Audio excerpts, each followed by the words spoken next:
Bienvenue à tous, ce Focus Entreprise consacré ce vendredi à la société Imakumo. Imakumo étant une combinaison linguistique japonaise, Ima signifiant maintenant et Kumo signifiant nuage.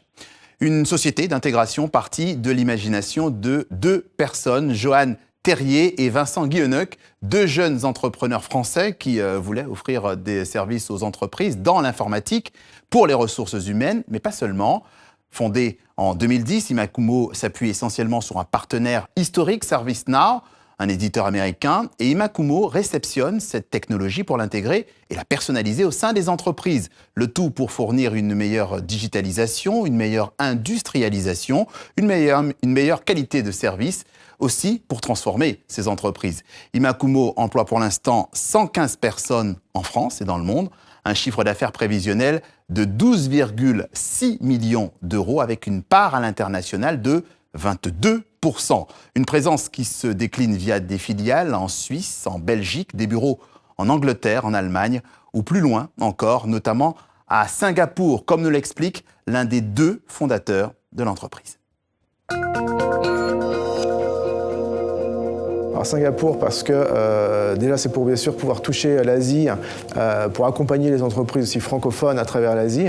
Il y a une logique de livraison, donc d'implémentation des services en continu, que ce soit dans une logique projet, où on va construire des solutions adaptées à l'entreprise de manière très rapide si celle-ci le souhaite, et de la même façon aussi bien sûr dans une logique de support, dans une logique de maintenance, quel que soit bien sûr le moment de la journée ou de la semaine. On a travaillé d'abord au niveau des entreprises françaises, et puis on a eu plusieurs agences, dont Paris, Nantes, etc. Et puis, depuis, on continue à développer des filiales et on a une croissance proche de 100%. Et on a été reconnu comme une société avec la plus forte croissance en Europe, selon le Inc 5000, il y a encore quelques mois. Ça va continuer à offrir des services aux entreprises basés sur le cloud et donc basés vraiment sur les technologies basées sur Internet, bien sûr. Et puis, on va se rapprocher de plus en plus du monde de l'édition logicielle, à savoir qu'on développe des applications basées sur ce genre de plateforme pour pouvoir offrir davantage de valeur à nos clients, quel que soit leur métier, au sein des entreprises. On adresse à peu près la moitié des clients du CAC 40 par rapport aux clients de bonne taille.